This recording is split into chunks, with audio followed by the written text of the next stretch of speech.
This is Charlotte Talks. I'm Mike Collins. School is resuming in one form or another at all levels, but the COVID-19 pandemic has caused school districts, colleges, and universities to take very different approaches to education. Over the last few weeks, we've heard from district superintendents and from college and university presidents. All have been forced to make incredibly difficult decisions about whether to bring students and faculty back into the classroom or to pursue this semester virtually or through some combination of the two. No matter the decision, the people most affected are those directly involved in education, teachers and students. And one thing we've learned is that they often feel unheard. Many say they were never consulted about their concerns and fears. So this hour, we hear from students and faculty at three different schools. And we'll have that conversation in a moment. We start with the student reporter at UNC-Chapel Hill, who has been covering the biggest story of the year there for the student newspaper, the Daily Tar Heel. As a student, she's been living that story as well. You recall the Chapel Hill campus decided to resume classroom education and welcome students back, only to abruptly pivot to remote learning after several coronavirus clusters popped up in the first week. The newspaper drew national attention for how it described this whiplash moment as a cluster F. They used the word. And joining us to share the experience of reporting and living this story is Pravina Somasundaram. And she is a junior biology and journalism student at UNC-Chapel Hill and assistant online editor and senior writer for the Daily Tar Heel, that campus's student newspaper. Thank you for being with us this morning. Welcome. Unmute Thank you so much for having me. You're welcome. So when the university decided to open the Chapel Hill campus and you knew you'd be going back for in-class instruction, what was your reaction? Yeah, so as a student reporter, we've kind of been following the reopening plan called the Carolina Roadmap from the start. And so they had announced that it would be a hybrid model with some in-person classes and some online. And so I think right from the start when they'd announced it, there were a lot of concerns and confusion surrounding the reopening plan. Anecdotally, I know you haven't polled everybody on campus, but in terms of faculty, staff, students, what did most of them want to do? What approach did they want the university to take? Right. I think from my coverage, what they thought the best option would be was a fully online plan. So not bringing students back to campus just for their safety. So when it was announced that classes and campus life would resume as normal, you say a lot of people were paying attention to Chapel Hill. A lot of schools, other universities were paying close attention to you. Right. What did they want to know? I think if we look at just the UNC system, so Chapel Hill was the first school to start classes and then scale back its reopening and to start all of the COVID-19 cluster reporting. And so I think in terms of that, it kind of became a model for like what could happen if you bring all of your students and faculty back to campus. You wrote in the Daily Tar Heel that Chancellor Guskiewicz' decision to come back to campus received criticism from faculty, staff, and students. Specifically, they were complaining about a lack of equity in the plan. Right. What does that mean, equity in this plan? I think it means a lot of different things. Some of the things that they pointed out were the accessibility issues that could come from hybrid models, as well as moving in person. Like some students might have underlying conditions or be caretakers for a family who are immunocompromised. And so a lot of different circumstances that students, faculty, employees, anyone who would be a campus community member of UNC, they could be affected by UNC's roadmap because it didn't, like when it was announced especially, it didn't necessarily have all of those things that people would need in terms of adjusting for their circumstances in this time. Your chancellor wrote that the university has continued to work closely with state and local public health officials. That was written, I think, prior to the change of heart that was written about coming back to class. But a week before students came back, we reported that the Orange County Health Director had pleaded with the chancellor not to bring students back, and yet he went ahead and did it. Was she alone in making that request? Was she a lone voice? Definitely not. So I know the letter got a lot of attention because it was another body in the town that didn't want UNC to reopen. But again, since May, when they announced the reopening plan, students, faculty, staff, they've been writing statements and letters, petitioning, and things like that to ask the university to not reopen fully, because they've been kind of recognizing that something like this could happen from the start. but they just weren't necessarily listened to. As we've talked about going back to school at all levels, elementary, high school, college, et cetera, um, we've heard a refrain, a common refrain, particularly from faculty and parents, that their concerns were not taken into account, that they weren't asked, when they were asked, they weren't listened to because the decision didn't match what they were asking for. Uh, I'm curious. There seems to be a real push to get people back into the classroom and to return to normalcy. And at the university level, in Chapel Hill, for instance, that decision was made and then almost immediately reversed. Do you think there were pressures other than academic pressures being applied to open that campus as normal? I definitely think there was a financial pressure. So, just from sitting in on faculty executive committee meetings for the Daily Tar Heels coverage, I know that the Chancellor, Kevin Guskiewicz, and others often cited the financial impact that the university would face if students did not re-enroll. And so I think they kind of saw reopening as trying to maximize the re-enrollment for this year for the university. Does that concern you that some people were willing to risk student and faculty health because of money? It definitely is concerning, I think, especially because everything that happened just within the span of 1 week after classes started, and the fact that they had been warned that this might happen for many months before, it definitely is pretty alarming. I described it as whiplash because it happened within a week. Students moved in, a week went by, they were told to leave because these clusters were cropping up. And your campus newspaper, as I said, received national attention for an editorial headline that it ran describing the reversal. The headline is UNC has a cluster F on its hands. Uh, how many cases did it take for the campus to decide we have to close the doors and send students home? Yeah, so I think with the editorial you're referring to, a lot of people just connected with it because it kind of reflected how upset they were about UNC's reopening plan and what had happened as a result within a week. At the time that the editorial ran, there were 3 COVID-19 clusters. So that means at least 15 cases. And now there are, or four, sorry, my bad, 4 COVID-19 clusters. And now there are 3 times that number because we have 12 reported clusters by the university. And so in that 1 week from those 4 clusters, we've now moved completely online. Students have been moving out because they're trying to de-densify campus residence halls. And so a lot has happened from those reports. So when they decided to close the school and send students home, what was the reaction of your peers? And I'm curious what impact it had on you personally. What was it like for you to go through this whiplash moment? Yeah, from students and other members of the campus community, I think it brought a lot of confusion as well as stress just because especially for first years. I mean, you've just moved in, it's been a week of classes. It's already a different semester because there's a pandemic going on, you have hybrid classes, and then now you're being asked to move out to de-densify dorms. And so I think it was very stressful and confusing. And I think for me personally, particularly as a student reporter at the Daily Tar Heel, it can be overwhelming.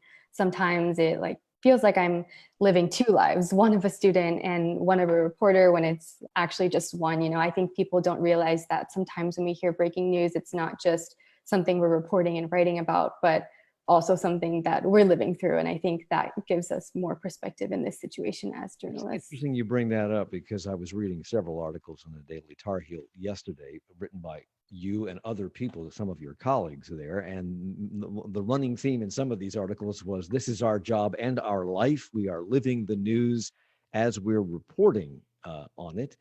And it seemed like a revelation to some of these folks who are reporters. And it seems to me that most news that is being reported, we live through, all of us, including the reporters. Was it news to people? Was it a revelation? I think from my perspective, this is one of the first times where I'm actually realizing how important our work as student journalists is. I've realized that my peers and other students, they rely on me, they rely on my colleagues and our paper for the latest information about what's happening with their lives and as well as ours. So I think because we're students and we are living through it just as they are, but also getting the information as soon as possible out to them, I think I've realized how important it is to them and to me to serve my community, and the experience being tangible for us as students, I think just makes that better. A lot of people predicted this is exactly what would happen if major college campuses opened. And you say that social media among students that you were reading revealed a lot of off-campus gatherings and people not following the guidelines. And the Daily Tar Heel, in that publication, you wrote that, quote, concerns about Greek life have circulated since UNC's leadership announced the full reopening plan. And there were three COVID-19 clusters at Greek organizations within 1 week. Knowing what you know, were these outbreaks inevitable, or could they have been prevented had students acted more responsibly? I think there's an interesting complexity here to consider, like how the university can impose consequences on certain things. So if you look at their operational control within the classroom, they can enforce physical distancing. They can make sure there's proper mask wearing. But when you go off campus and you go to off campus apartments or Greek life, their houses are not university owned. And so when you go there, there's not as much control over if people are following the proper safety protocol. And so when we've seen on social media these off-campus gatherings or even gatherings outside of dorms where people might be in violation of the mass gathering ordinances, it's hard to know whether that could have been prevented, just because we've known from the start that the university probably wouldn't have control over those different situations. And we're seeing this at campuses all over the country. In South Carolina, I think there was recently a picture or video of students at a pool party with no social distancing and no masks, and lots of students. For the students who were following the guidelines, wearing the masks, socially distancing, not being in big groups of people, are they upset with the students who didn't do that and who have essentially spoiled this semester for them? I think that from my reporting, what I've seen is it comes twofold. Part of it, I think, is they're angry and upset with the administration and the UNC system, who are the bodies that brought them back to campus and made it possible for this to happen. And I think the second part of that is, despite some students following guidelines and some students not, the changes are for all of them. And that brings a lot of the stress and the overwhelming feelings and anxiety with everything moving online and all of the changes that are coming. So I think it's each student is going through their own experience, and all of them are hard in some way or other. Is the bottom line, I'm not sure there is one, but is the bottom line here for most students disappointment that they've canceled classes and moved everybody off campus, or relief? I think, like you said, I'm not sure that there's a bottom line, but I think it's a little bit of both. I think some are disappointed that their semester and got cut short and that they wouldn't have the experiences that we typically associate with college. And then others are relieved because it's safe. Going back home and limiting exposure to other students and campus environments is probably the safest option. And so I think there's a little bit of both here. The Daily Tar Heel is a serious publication for people who don't know it, just as the Diamondback was and the campus radio station was where I went to school at the University of Maryland. And the most serious members of these organizations are essentially people with ambitions to pursue this as a career, and they approach these jobs at the college level as full-time jobs. Was that your approach? And given that you're a student with a double major, how do you do it all when I have 30 seconds? This is actually a really good question because I had my first exam yesterday and assignments due before then, but I think I was just so focused on reporting I didn't even realize. So I got to this weekend and I was like, wait, I have to actually study. I have to take this exam, be a good student to my professors. So it's been overwhelming, but we're making it. Good luck to you. Thank Pravina you. Samasundaram, junior biology and journalism major at UNC-Chapel Hill and assistant online editor of the Daily Tar Heel. We're coming right back. Support for Charlotte Talks comes from WFAE members and Tyndall Subaru Gastonia, featuring the new 2020 Outback with eyesight safety technology that sees problems and initiates action to help avoid trouble. Details at tyndallsubaru.com and on Facebook at Tyndall Subaru. And Fifth Third Bank, dedicated to the financial empowerment of the community by investing time, resources, and people in the Charlotte area and throughout the state. More at 53.com. Tomorrow on the program, the digital divide. We've been talking about this a lot in broad strokes, but the internet has become indispensable, a fact made undeniable by this coronavirus pandemic. Schools have moved online. As many as 17 million students nationwide and 45,000 in Charlotte lack adequate access. It amounts to a national crisis. So we're going to hear about what local organizations are doing to bridge that gap and about the long-lasting consequences if we don't tomorrow at 9. Reports suggest America is home to more than 500 militia groups, a number that's doubled in the past decade. They were fringe groups in the early 90s, but now some believe the president is giving these armed movements permission to move into the mainstream. I'm Jen White. How much do we know about private militias, and are they even legal? Next time on 1A. This morning from 10 to noon, right after Charlotte Talks with Mike Collins on 90.7 WFAE, Charlotte's NPR news source. It's Charlotte Talks on listener funded 90.7 WFAE and 90.3 WFHE. I'm Mike Collins. We're going to spend the rest of the hour shifting our attention to schools closer to home and a student and faculty member from each. Alex Marsacovitere is a senior at Davidson College. I hope I said your name right, Alex. They are back in the classroom for the semester with in-person learning, but Alex made the decision to go remote, even as she works on Davidson's College Crisis Initiative with Dr. Chris Marsicano, an assistant professor of the practice of higher education and director of the College Crisis Initiative, which tracks how colleges nationwide are responding to this pandemic. Welcome to you both. Good morning. Good morning. So glad to be here, Mike. Good morning. Thank you for having me. And did I say your last name right, Alex? You did. You did a great job. Great. Thank you. I get an A+. UNC Charlotte had not yet started the fall semester when their new chancellor, Sharon Gaber, opted to offer online-only classes through September with the possible resumption of on-campus education in October. Dr. Janica Lewis is Director of Women's and Gender Studies and Associate Professor of English at UNC Charlotte. And she joins us along with Dick Beekman, a rising junior there and a member of UNC Charlotte's Student Government Association. Thank you both for being here as well. Welcome. Thank you for having us. Thanks for having us. Great. Dr. Lewis, let me start with you. UNC Charlotte is online only, at least until October. That wasn't always the plan, but the chancellor saw what was happening at other schools in the UNC system, particularly Chapel Hill, I think North Carolina State as well. Was the delay, this pushback of returning to the classroom, a relief for the faculty? I know it means more work, but was it a relief? I think overall there was a collective sigh of relief. We were, kind of waiting on news to come and in communication with the administration, but overall, people were relieved to not have to be back on campus right away. And even with the initial delay to September 7th.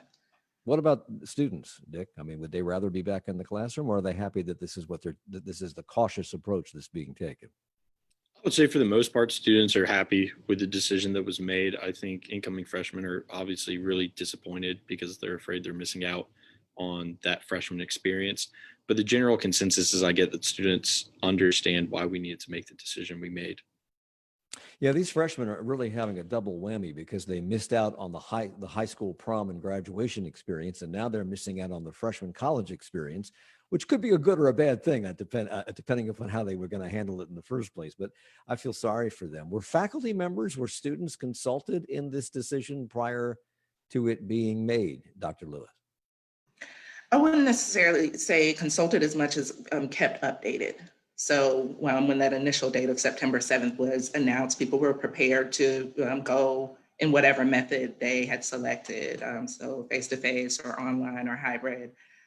But I will say there were options to shift based on what we understood about those options. So that was also helpful. But just Dr. literally listening every day to what's today, and how can we adapt. So Dr. Marsicano, Davidson is back in the classroom. Davidson College is. Curious as to how that decision was reached and whether faculty members were consulted and whether they like being back in the classroom. So Davidson is one of 83 colleges across the country where faculty were given the choice as to their mode of teaching. And so our course distribution is something like around half of our courses are online, about 40% of our courses are hybrid, so some online and some in person, and the remainder are in person. And so while we certainly do have faculty teaching on campus, I'm one of them teaching hybrid classes, faculty did get that option as to how they would choose. They also part of a design team process to advise the administration as to what the best move forward is. So faculty have been certainly consulted as the planning stages have gone on. Have you chosen to be online only as an instructor there, or was it something that just seems the right thing to do under the circumstances? So I teach hybrid classes. I'm sorry if I misspoke earlier. I teach about a third of my class periods will be in person and the rest will be online. And I chose that because I wanted to make sure that students had the options available to them that they feel safest with and that they feel most comfortable with. And I will point out that all students can take my classes both in person and online. Alex is one of the great students at Davidson who's chosen to take classes all online, including my hybrid classes. So she streams, we stream the class to her online, even though she's not in the classroom.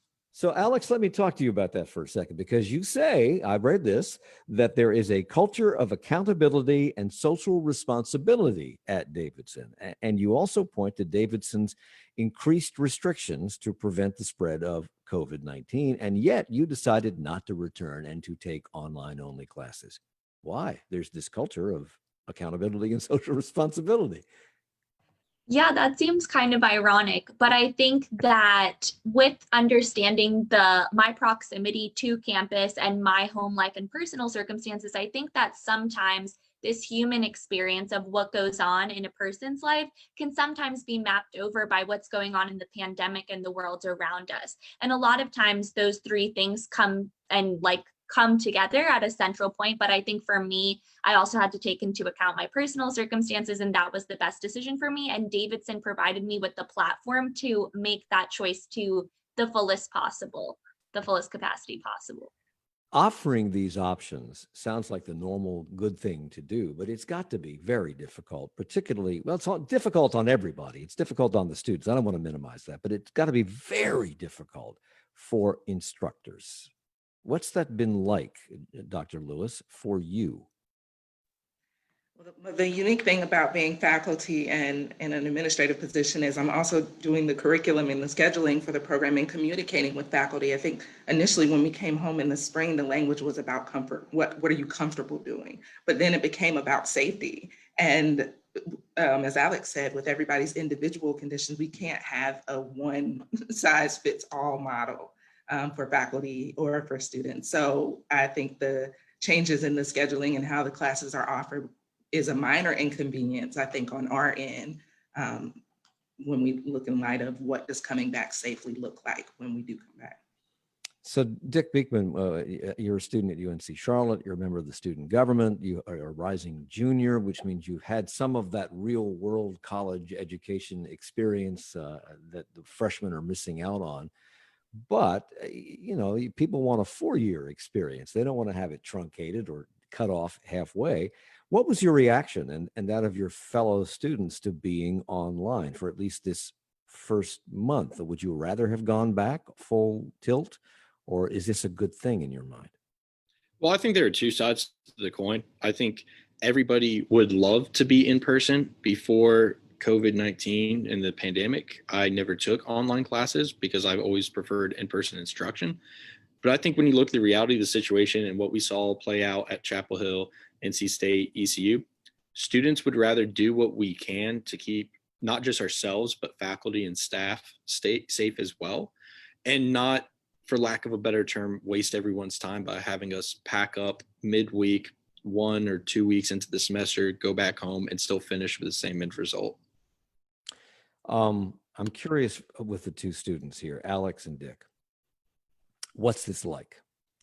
What is it like to be a college level student who has experience in the classroom, talking back and forth with your peers? Because a lot of college courses depend on student participation, and also talking to the professor. What's it been like sitting in a room someplace taking class on a computer? Alex, is it a good thing? I mean, you guys are all computer savvy, but is it a good thing or is it a bad thing? I think that the Zoom fatigue is definitely very real, but I will say that it is refreshing to know that our professors and our administration are still very willing to have the same type of relationships that we have in person. It's just taking the form of a Zoom call rather than an in-person call. And I think understanding why that's happening, and this idea of safety, health, personal responsibility, and comfortability, that makes the Zoom bearable. Those personal connections and relationships are still there. They're just being fostered through Zoom right now. And there's still a hope that they will resume in person at one form. For some students, they already have. You agree with that, Dick, or do you have a different point of view on that? Well, it's interesting. I definitely agree with the Zoom fatigue. And I was in the unique positions. I took online classes. What does that mean, Zoom fatigue? What does that Zoom, mean? Zoom fatigue means it's one thing to sit in a classroom and listen to your professor for hours, but when you're just staring at a screen and getting droned on by one professor after another, going from class to class, and then when you finish, you still have to stare at a screen and finish your homework, do your assignments. It builds a toll that I don't think most college students are used to, because we're not used to, say, the 9 to 5 job where you sit in front of a computer all day long. So it's been definitely a learning experience. Welcome to the world. Dr. Barsicano, what's it like from your point of view as an instructor who has to stand in front of students every day and prepare lectures or whatever, however you do your classes, whether they're seminars or lectures or whatever? It's got to be different from your point of view. It is. I think it's sort of as the professor who stands in front of the Zoom and drones on. Don't worry, Dick. I share your fatigue with Zoom. No, it is certainly harder. I think a lot of people don't necessarily realize this, but maybe Dr. Lewis is an exception to this. But faculty tend not to be taught how to teach in graduate school, and so we're all sort of learning on the job in many ways, and adding that Zoom capacity, that Zoom component to it, just makes that learning process even harder. So we're learning along with you, and don't worry, we're in the trenches with you. We're feeling that Zoom fatigue too. I would also think that there is a performance aspect to teaching if you're a good teacher, because you have to get the attention and keep the attention of your students. Otherwise, they're going to zone out or go to their phones and play Scrabble or whatever on their phones. So you can't really get that kind of feedback online, can you?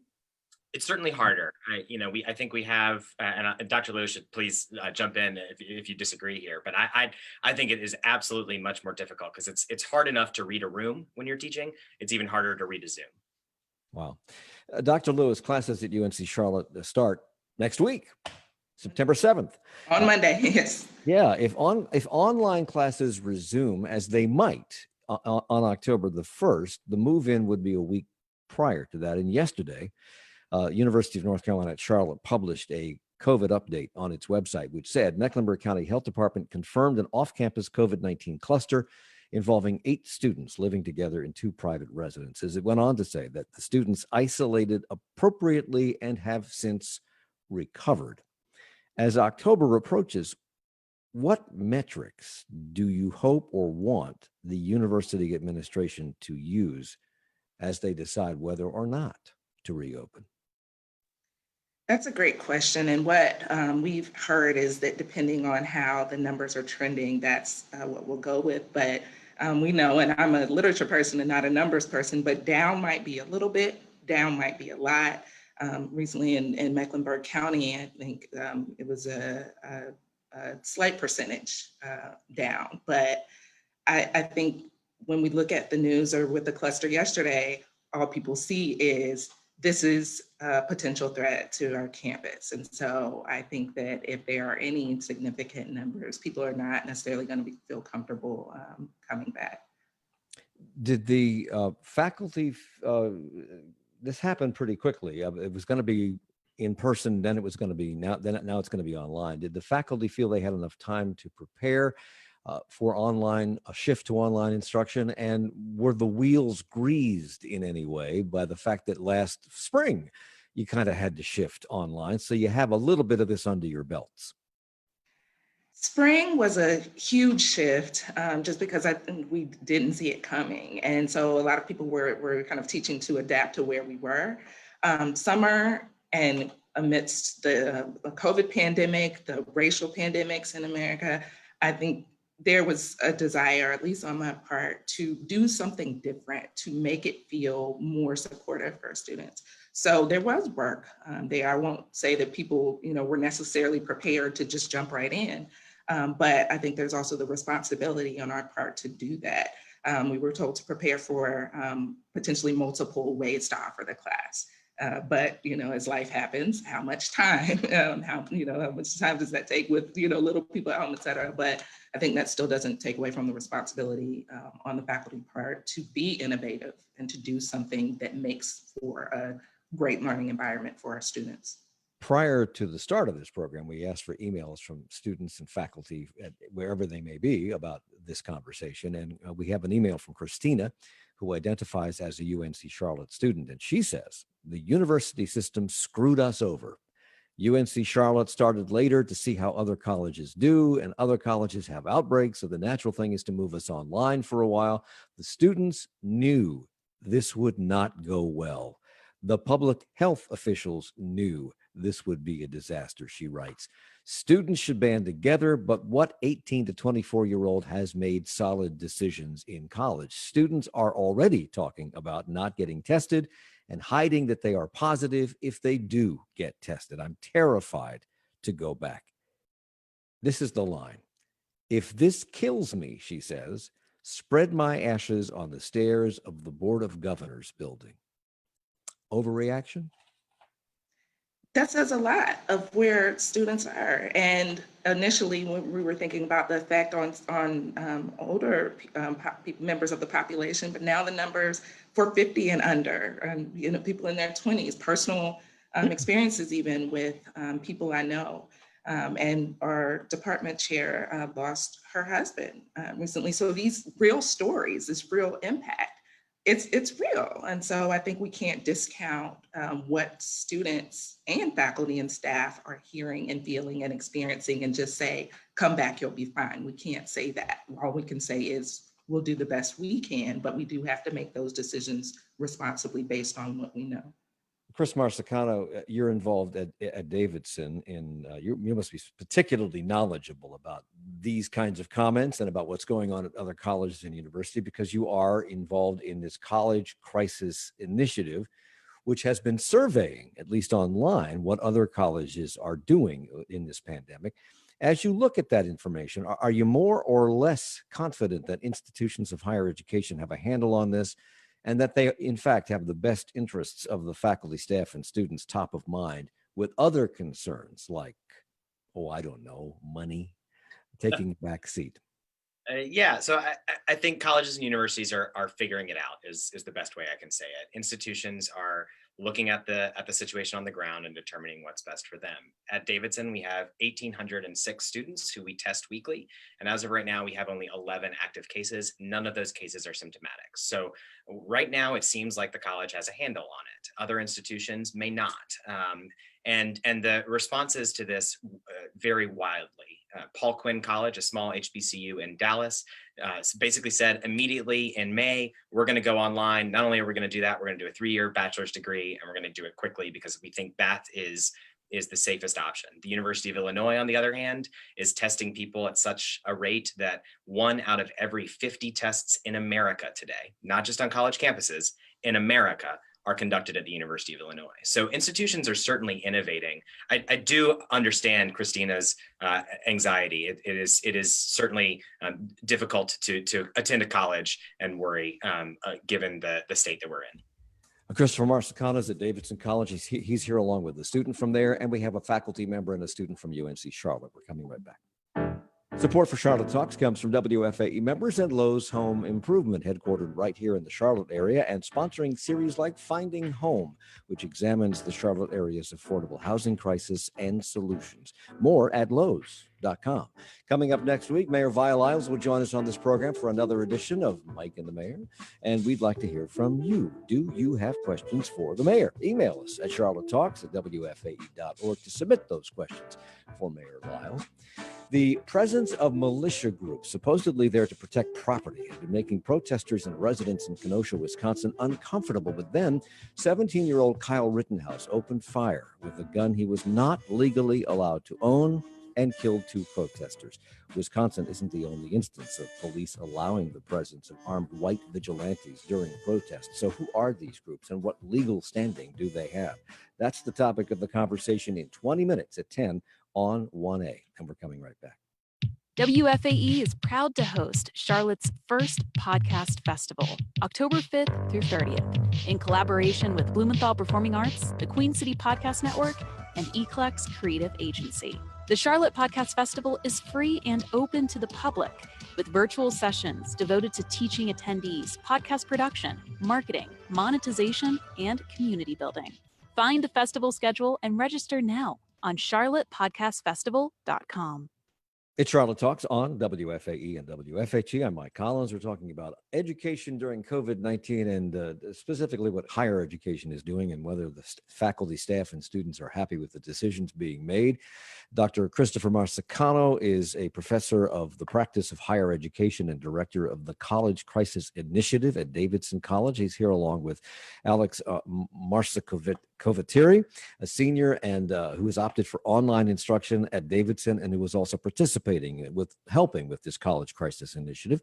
Dr. Janica Lewis is Director of Women's and Gender Studies and a professor of English at UNC-Charlotte. She's here along with Dick Beekman, a rising junior there and a member of the student government. Before I go to the two students here and ask some more questions, I want to share a couple of emails here that have come in that are from faculty members. One identifies themselves as a faculty member from a North Carolina college. I'm working 7 days a week, they say, 15 to 18 hours a day right now, and my paycheck is smaller than it's ever been. I've been in this business for 30 years. It's debilitating and demoralizing. When we attempt to engage the administration about this, the answer is that we can work somewhere else. Wow. Jordy, a faculty member from UNC-Charlotte, emails, this public health crisis has exposed many longstanding and deep problems in our society and also within higher education. For the last 30 years or so, universities, and UNC-Charlotte is a prime example of this, have embraced a model that includes skyrocketing tuitions and ever-increasing number of shockingly overpaid administrators. And these are the folks who are making the decisions in recent months, people who are more concerned with finances than with public health and who have very little contact with students, faculty, or staff. You run the College Crisis Initiative, Dr. Marsicano. Is this what you're hearing from around the country? Is this a common theme among faculty members? This is certainly something that we're hearing a lot of. The extent to which that is the case is the extent to which it is actually the case that administrators don't care about students is certainly in question. And no, the bottom line is of course important here, and revenues are down, and online education is actually more expensive, not less expensive, due to the sort of training costs and setup costs of it. So I certainly understand the feeling that we're sort of all huddled together trying to make this work and not getting enough support of it. But I don't know of a single college or university administrator who wakes up every morning and says, I got to worry about the budget, not students. Yeah, I'm glad you brought that up about the online education being expensive, because I read that you said if classes are, the people who are writing the checks for college educations are asking the question, if classes are online, will they be cheaper? And if so, can I get a refund? And you say it is a common misconception that online instruction is less expensive. It is more expensive. How can that be? So if we hope to have students back on campus at some point, then we still have to maintain all of those facilities while also maintaining a robust online education system worthy of our students. That takes more money to do. It also means that the main cost driver in higher education, which is labor, faculty and staff, it costs a lot to create a PhD, still have to be paid and still have to be paid to do their work and have to be paid more to learn how to do so online. So in the short term, it is actually more expensive to be online than in the long term. Maybe in a couple of years, we'll see sort of dramatic shifts in higher education. But as of right now, I sincerely doubt that we're going to see any major move from colleges and universities to provide refunds to students, other than say housing refunds, which of course they're entitled to if they're not living in the housing. Alex Marsicovatiri, because of the pictures that we've seen of young people, college students partying on and off campus and going to breweries and pubs and pool parties and socializing as college students normally do, it is easy to get the impression that young people feel impervious to this virus and that they believe only older individuals are at risk. But you say that angst and alarm spread among your peers when the first positive case appeared on campus. Then you say that your experience with the College Crisis Initiative tells you that one case is no cause for a campus shutdown. This sounds like so many other things we're hearing about this virus. It sounds like two different sets of facts that counteract each other. Explain this to me. It's a mixed message.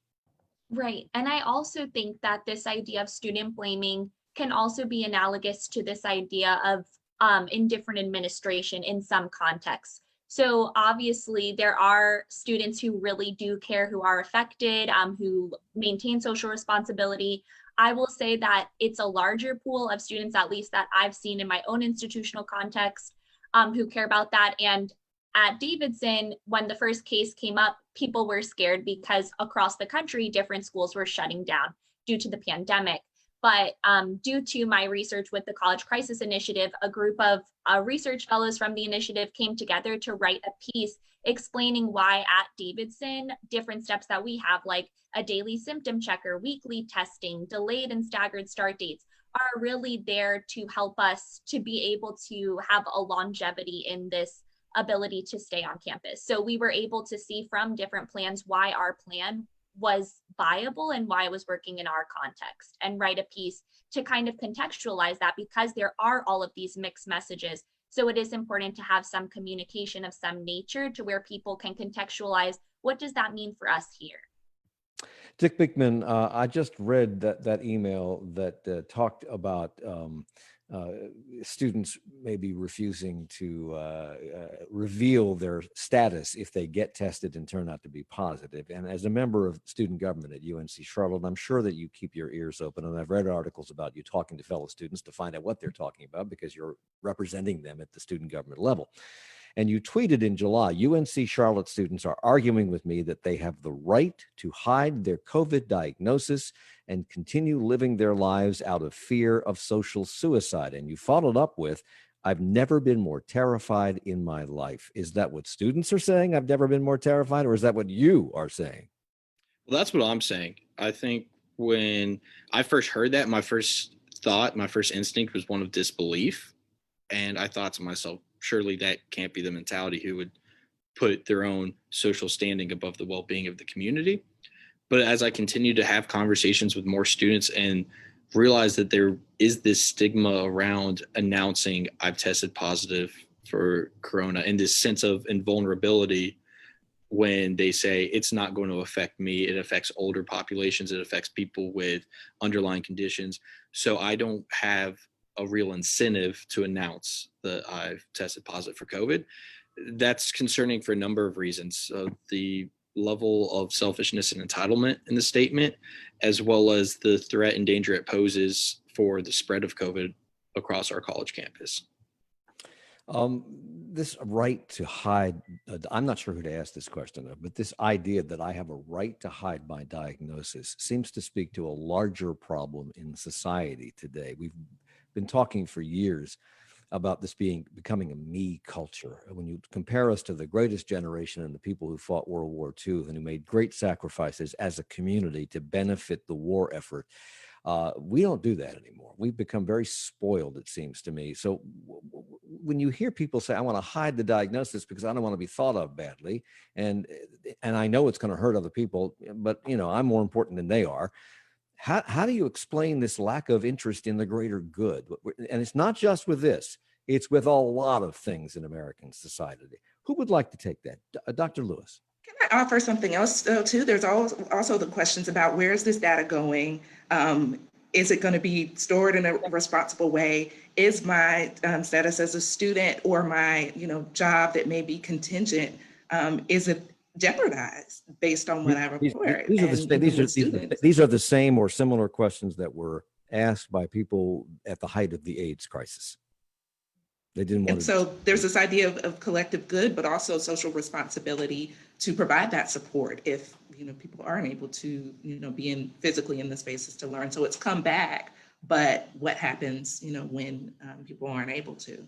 And also to Alex's point about research and planning, trusting that those are going to create the best circumstances for coming back. And so, we know that numbers can be interpreted in many ways, but trusting that really does go toward the collective good. On the other hand, Dick, you've also said that you've become encouraged when talking to students, and you believe that the mentality seems to be that students are going to hold each other accountable when it comes to things like social distancing and wearing masks. Was that the case before other campuses shut down because these COVID clusters appear, or is it the case after that began to happen? It's definitely been the case after. And while Initially, I was critical of the decision for us to simply push back our start by 3 weeks. One of the silver linings of it, in my opinion, is that now students still have the opportunity to salvage some sort of in-person experience this semester that Chapel Hill, NC State, and ECU no longer have the opportunity of. And so now there's been this shift of mentality in the I'm going to try to protect what we currently have. And it's interesting from a psychological aspect how snitches get stitches essentially went out the window. And now the popular thing to do, and it's being expressed throughout the community, is if I see you doing something wrong, something irresponsible, I'm going to bring it to somebody's attention, because students have realized that this selfishness and this entitlement isn't fair to them. It isn't fair to their college experience. And while certain individuals might not feel the same way, others are going to take steps in order to do what they can to preserve the experience for the majority. A little while ago, Dr. Lewis, you mentioned that we're having this college year, the beginning of this college year, in the middle of two pandemics, the COVID-19 pandemic, and there's the pandemic of the fight for social justice, or the lack of social justice, and the fight for it based on in the face of systemic racism. And of course, at UNC Charlotte, you had an active shooter on campus last year who cost the lives of 2 students. That is a lot for young people and for faculty and staff to handle. Are you getting the support that you need? Are the students getting the support they need to handle all of this? Because it's got to be difficult. I agree that it's been a lot. For students who graduated in 2020, they were here around with the murder of Keith Lamont Scott, with the election of 2016. They've been here through the shooter and coming back, and we're always told to come back and be strong and be resilient. And I think we have to assume that the most vulnerable, those who aren't able to just come back, as it's very realistic, they're not able to do. I mean, we have to support them. So there are measures in place, but it's not enough for one unit. And our counseling service is counseling center is amazing, but it's not enough for one unit or a group of staff to be able to support everyone. One of the other questions that have cropped up from parents and students, and probably some teachers, Dr. Marsicano, is the what's happening as students transition to this online environment. Are they getting what they pay for? Because teachers weren't trained to be computer specialists or movie producers or PowerPoint presentation producers. They were trained in their field of study, and they lecture on it. This is different. Are they getting what they pay for? Is it more difficult for you to provide that? It's certainly more difficult to provide it, but I want to be very clear about the higher education pricing model. No student gets what they pay for. They all get a discount. Whether you are a student who is subsidized through state appropriations at a public institution, or subsidized through the endowment and scholarship funding at private institution, nobody is paying the full freight of what it costs to educate you. So, I don't love that question, Mike, just because I think it assumes that students have sort of a right to an education that is at a very, very low cost. I think students absolutely have a right to a high quality education, and we're trying the best we can to provide that education to students. And I'll point out that at least at Davidson, over half of our students do have substantial financial aid. So very quickly, let me hear from Dick and Beekman, Dick and Alex about that same question. Are you getting what you pay for? Dick? I'd personally say no. I believe the students, are paying for that in-person experience, and obviously there are financial concerns about it. But when you look at just the nature of higher ed over the past 30 years, we've seen these rising costs throughout this time, and students are, and many times, putting themselves in tens of thousands of dollars in debt in order to pursue a career that the return on investment is abysmal. Right. And I believe there are concerns from that aspect of it. Alex? I do believe, looking at the general landscape, there's always this question of, is higher ed worth it? I can speak from my personal experience, and I am one of the students that Dr. Marsicano mentioned who does receive significant financial aid. So I've found my experience at Davidson to 10 times over my expectations of what a college education would be. And also thinking about like students who see themselves like, where am I in the college higher ed? Do I see myself there? So for me, it's even opened up my potential of what I see myself doing in the world. So for me, the return on investment is much higher than I could have ever imagined. And I have about 90 seconds left, and I wanted to talk just briefly about this crisis, college crisis project that you've been working on, Dr. Marsicano. Higher education institutions are known to be relatively conservative and staid in their approaches, and this COVID-19 pandemic and the switch to online must be causing some difficulty with some people and some colleges, but also offering an opportunity to innovate. Are you seeing things emerge from this that might change how higher education is approached going forward in the absence of the pandemic? Very quickly. Absolutely. I think first off, the most innovative institutions in the country have been HBCUs. We must credit our minority serving institutions for coming up with the greatest ideas. We've seen institutions invest in mass education. We see Purdue and in the University of Arizona going head first into online education. And so yes, colleges, which are normally fairly conservative institutions, are figuring out a way to make it work for the future. Dr. Christopher Marsicano from Davidson College and the director of the College Crisis Initiative. There's something that Alex Marascovateri works on. She's opted for online education only at Davidson this semester. Dr. Janica Lewis from UNC Charlotte and Dick Beekman from the UNC Charlotte Student Government. Thank you all for being here. Charlotte Talks with Mike Collins is a production of 90.7 WFAE.